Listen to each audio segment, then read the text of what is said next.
নমস্কাৰ, মই বিতুল দেউৰী। মই আপোনালোকক মোৰ অন্য এটা ক্লাছলৈ সকলোকে স্বাগতম জনাইছোঁ। আজি মই এই ক্লাছটোত আগন্তুক ADRE, Assam police, APRO, railway police force এই সকলোবোৰ কম্পিটিটিভ এক্সামৰ বাবে প্ৰয়োজনীয় 10টা গুৰুত্বপূৰ্ণ সাধাৰণ জ্ঞানৰ প্ৰশ্নৰ বিষয়ে আলোচনা কৰিম। যদি আপোনালোকে মোৰ ভিডিঅ' চাই ভাল পায়, মোৰ ভিডিঅ'বোৰ লাইক কৰিব, কমেণ্ট কৰিব, শ্বেয়াৰ কৰিব, লগতে চেনেলটো ছাবস্ক্ৰাইব কৰিব আৰু কাষতে থকা বেল আইকনটো প্ৰেছ কৰিবলৈ নাপাহৰিব। আহক আজিৰ ভিডিঅ'টো ষ্টাৰ্ট কৰোঁ। Now question number 1, কিমান চনত ৰাষ্ট্ৰসংঘৰ প্ৰতিষ্ঠা হৈছিল? ইয়াৰ শুদ্ধ উত্তৰটো হৈছে 1945 চনৰ 24 অক্টোবৰ তাৰিখে ৰাষ্ট্ৰসংঘৰ প্ৰতিষ্ঠা হৈছিল। ৰাষ্ট্ৰসংঘৰ বিষয়ে আৰু কিছুমান কথা আমি জানিব লাগিব। সেইবোৰ হৈছে 24 অক্টোবৰ তাৰিখে ৰাষ্ট্ৰসংঘ দিৱস পালন কৰা হয়। ৰাষ্ট্ৰসংঘৰ চনদত থকা সকলো বিষয় সাধাৰণ সভাই আলোচনা কৰিব পাৰে। ৰাষ্ট্ৰসংঘৰ সচিবালয়ৰ মুখ্য কাৰ্যালয় আমেৰিকাৰ নিউয়ৰ্কত অৱস্থিত। ৰাষ্ট্ৰসংঘৰ নিৰাপত্তা পৰিষদৰ স্থায়ী সদস্য ৰাষ্ট্ৰ 5খন। বৰ্তমান 193খন সদস্য ৰাষ্ট্ৰৰে ৰাষ্ট্ৰসংঘ গঠিত। স্থায়ী ৰাষ্ট্ৰকেইখন আমেৰিকা, চীন, ৰাছিয়া, ফ্ৰান্স আৰু ইংলেণ্ড। এই 5খন ৰাষ্ট্ৰসংঘৰ স্থায়ী ৰাষ্ট্ৰ। ৰাষ্ট্ৰসংঘৰ বৰ্তমানৰ সচিব প্ৰধান হৈছে এণ্টনিও গুটাৰেছ। Now question number 2, কিমান চনত ইউনেস্কোৰ প্ৰতিষ্ঠা হৈছিল? ইউনেস্কো। ইয়াৰ শুদ্ধ উত্তৰটো হৈছে 1946 চনৰ 16 নৱেম্বৰ তাৰিখে ইউনেস্কোৰ প্ৰতিষ্ঠা হৈছিল।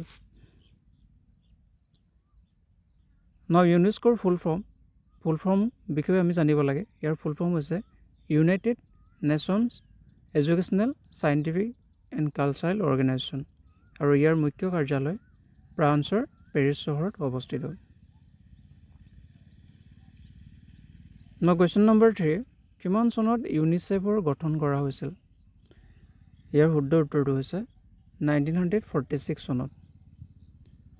ইউনিচেফৰ full form United Nations International Children's Emergency Fund আৰু ইয়াৰ মুখ্য কাৰ্যালয় আমেৰিকাৰ নিউয়ৰ্কত। Now question number 4, কিমান চনত বিশ্ব স্বাস্থ্য সংস্থা WHO গঠন কৰা হৈছিল? ইয়াৰ শুদ্ধ উত্তৰটো হৈছে 1948 চনৰ 7 April. WHO full form world health organisation আৰু ইয়াৰ মুখ্য কাৰ্যালয় ছুইজাৰলেণ্ডৰ জেনেভাত।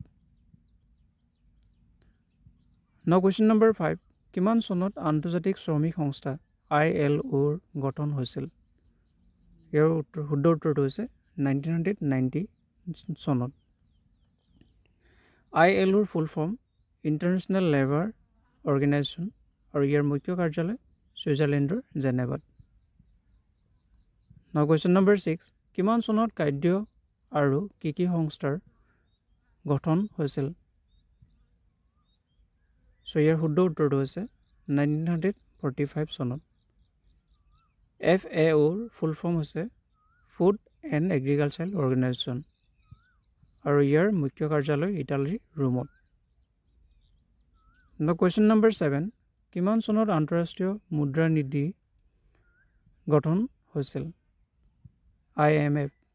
ইয়াৰ শুদ্ধ উত্তৰটো হৈছে 1944 চনত। IMFৰ ফুল ফৰ্ম হৈছে ইণ্টাৰনেশ্যনেল মনিটাৰী ফাণ্ড আৰু ইয়াৰ মুখ্য কাৰ্যালয় আমেৰিকাৰ ৱাশ্বিংটন DC-ত অৱস্থিত। Now question number 8, কিমান চনত সাৰ্কৰ গঠন হৈছিল?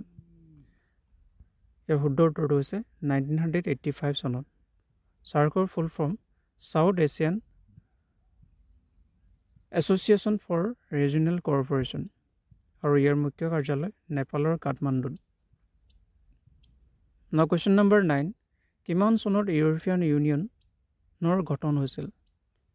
ইয়াৰ শুদ্ধ উত্তৰটো হৈছে 1994 চনত আৰু ইয়াৰ মুখ্য কাৰ্যালয় বেলজিয়ামত অৱস্থিত। আজিৰ শেষৰটো প্ৰশ্ন question number 10, পৃথিৱীৰ প্ৰথম আন্তৰ্জাতিক অনুষ্ঠান জাতিসংঘৰ গঠন কেতিয়া হৈছিল? ইয়াৰ শুদ্ধ উত্তৰটো হৈছে 1920 চনত প্ৰথম আন্তৰ্জাতিক অনুষ্ঠান জাতিসংঘৰ গঠন হৈছিল। এইখিনি আছিলে আমাৰ আজিৰ খুব গুৰুত্বপূৰ্ণ প্ৰশ্ন আৰু এনেধৰণৰ কুৱেশ্যন আমাৰ এক্সামবোৰত প্ৰায় আহি থাকে। চ' আজিলৈ ইমানেই, ধন্যবাদ।